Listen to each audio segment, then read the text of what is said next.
What is going on, y'all? We are back for day three of our best bets from Parlay Ole Bets. I'm Andrew Wade, I'm the host here, obviously. And as we've been doing the last 2 days, just giving you a quick review of a couple bets that we're taking on today's slate. We started off with Unrivaled Season 2, where we went 2-0 on our YouTube plays. We then took it off to yesterday, where we went 2-1 on our YouTube plays. We are 4-1 on 2 days of our YouTube plays. And obviously, the rest of our plays are in the Discord. Check out the link in the description of this YouTube video. So we're going to do three plays today, and then also get to any questions that we have. We have one question from the Discord that I'll make sure to answer on the show today. So let's hop into it. There's three plays. The first one I'm going to touch on is going to be Giannis over 4.5 assists. You can see that pulled up here. Let me take a look at why we like Giannis 4.5 assists. So Giannis got injured, came back. Kevin Porter Jr., Ryan Rollins are really operating kind of a two-man game here. And when he came back, which was December 27th, you see him playing 25 minutes, 4 potentials. You see him playing 25 minutes, 8 potentials, 28 minutes, 5 potentials, then 30 minutes, 13 potentials, and now 32 minutes, 12 potentials. There is a rhyme and a reason for that. So I like to see potential trending up over the last couple of games. But what I really like to see is that match the context of what is being said by the coaches. So Doc Rivers specifically made note of the fact that Giannis, when they brought him back, was on a minutes restriction at that 25-minute mark, and that they didn't want him handling the ball as much to take away from some of the energy expenditure, right? But they also know, and they've mentioned the last couple of games, that having that two-man game of Kevin Porter Jr. and Giannis is going to be really impactful to taking down opposing teams. So that's the first piece. That now matches what we've seen. As he's crossed that 30-minute threshold, we're seeing 13 potentials. We're also seeing 12 potentials, 51 passes made, 47 passes made above his general average, right? The thing that I like, though, that kind of takes us to another level is how the Golden State Warriors generally approach Giannis. Now, Kevin Porter Jr. is having a great year, but Giannis is the main person they're targeting. And when you look at the last 3 years and this head-to-head matchup, we've seen Giannis get 5 on 12, 6 on 13, and 6 on 13. Now, generally, I'm a big proponent of not looking at his historical success rate against an opponent. In this case, the team is relatively the same, right?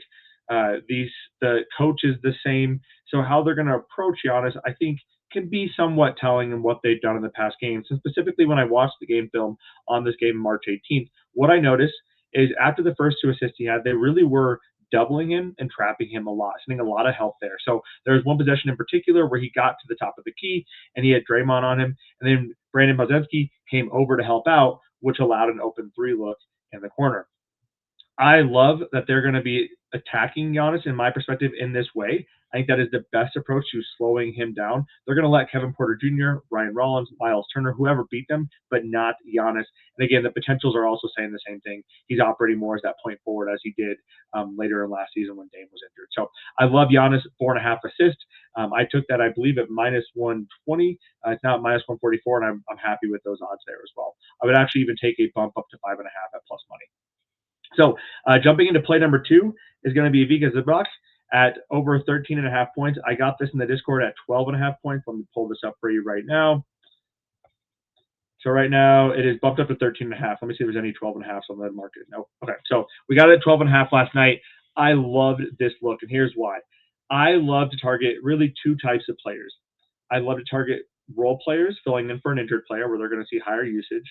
And I also love to target players coming back from injury, star players coming back from injury. They get reduced so low, it's almost as if they forget how efficient those players can be, but they also don't adjust as quick to the minutes restrictions being lifted off. So Zubac was gone for 2 weeks, came back, only played 21 minutes in that first game. They also lost by 31, so it wasn't that big of a deal. Came back the next game, 33 minutes. That to me says he's comfortably, there is no more minutes restriction. That is well within his line of 32.7 average in the season. That's fine. That is what I would expect then to go into this game. The field goal attempts are a little bit down, right? We have 3 attempts here. We have 6 attempts here. So it's 9 attempts total. But when you look at his overall field goal attempts on the season, he's at 10.8. His role has not diminished in this offense. I think he's just getting comfortable in this offense. Also, last game, you have no James Harden. They operate the pick and roll really, really well. Harden does a great job of finding him. Kobe Sanders goes off. There's several factors that kind of played into Zubac not having as much of an impact there offensively. But now you get a Knicks team, who struggles a little bit against the post up, right? Their defense in general has been porous as of the last couple of weeks, basically since the NBA Cup has really taken a turn. Conveniently, also since Josh Hart has been out as well. James Harden should be able to dice him up in the pick and roll, a lot of open looks for Zubac. And what I like is when you look at his play archetypes, you have the post up, which is a quarter of his points, and that is where the Knicks can struggle at. They're a bottom 12 team in that area. So for me, I'm really betting on here the field goal attempts regressing to the norm. I'm betting on the minutes staying in the 33, and then I like the matchup as well against the Knicks, specifically with Harden and him operating that two-man pick and roll game. So I like Zubac. I'll take him at 13.5. I already took him at 12.5, but I like this play as well. And then my final play of the day is going to be, oh my gosh, I drew a complete blank there. Got you. 1 second. I had to look at my notes real quick. Al Horford over 5.5 points. Now, candidly, I took this at 5+ points at -150 and put it at 1.25 units. I just a little bit more ways for success there, right? He can get a quick bucket underneath the basket, get a three. He already hit it. But what I like about this play is the volume of shots he's getting in the limited minutes, and potentially the fact that Draymond might be out. But if you look at the volume of shots when he's played, right, let's just look at the last maybe 10 games. 6.3 field goal attempts a game, okay? And then let's actually look at his three-point attempts. 4.8 three-point attempts, okay? Al Horford is a strong shooting big, right? He's shooting a little around around that 40% mark generally, relatively consistently, okay? When you look at 1.9 to 4.8, he's shooting over 40% the last actually 2 months of the season, okay? When you look at this graph, right, what I like to see is that he shot the ball 5 times last game in 16 minutes. Overall, 8 field goal attempts, only made 1 attempt total. You make 2 field goal attempts, you hit your 5 points.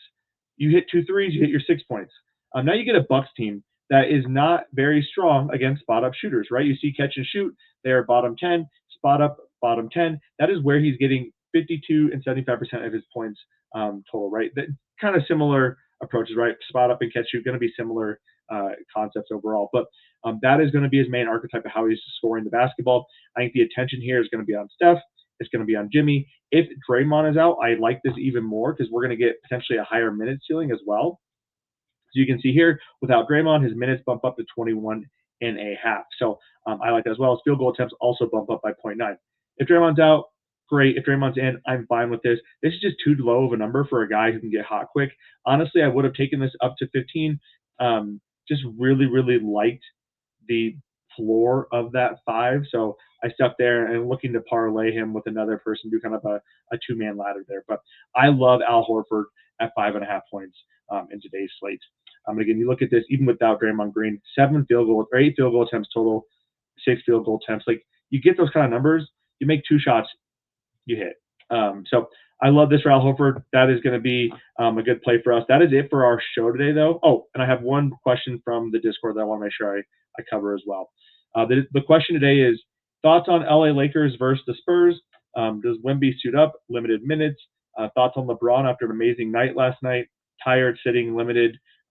Dude could easily be a grandpa now. Shout out to Gnosis guy, Gnosisguy in the Discord for sending the question. Again, if you have any questions, put it in the comments in the chat, whatever, and I'm always happy to answer those.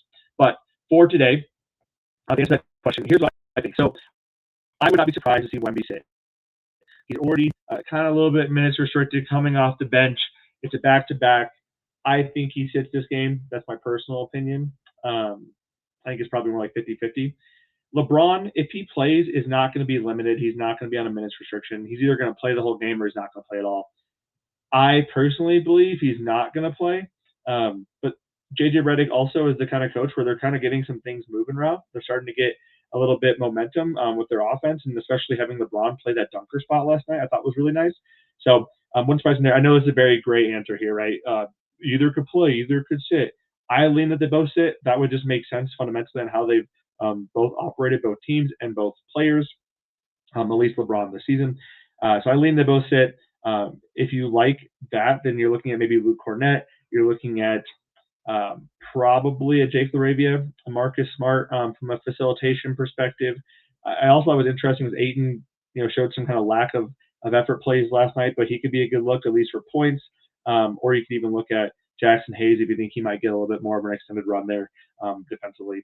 Jared Vanderbilt also can spell LeBron a little bit, just a defensively standpoint, so might be looking at that as well. But that's my thoughts here. He's not going to be limited. He's either playing or he's not playing. He'll play at 30 or he won't play at all. But I think that he doesn't play in this game on a back-to-back, especially after a good game where he really played well last night. So that's what I got for you. If you like the content we're showing here today, I like to run a very transparent, a very honest service that helps you win money and helps you learn how to win money on your own. So if you like that, check out the Discord link in the details section of this YouTube channel and use the code Unrivaled for 50% off. We have Unrivaled Season 2 kicked off on Monday. We have more games Friday, Saturday, Sunday, Monday this week, which we anticipate having a fantastic weekend there. So check that all out. Appreciate you all tuning in. Have a great day, and I'll talk to you tomorrow. Thanks, y'all.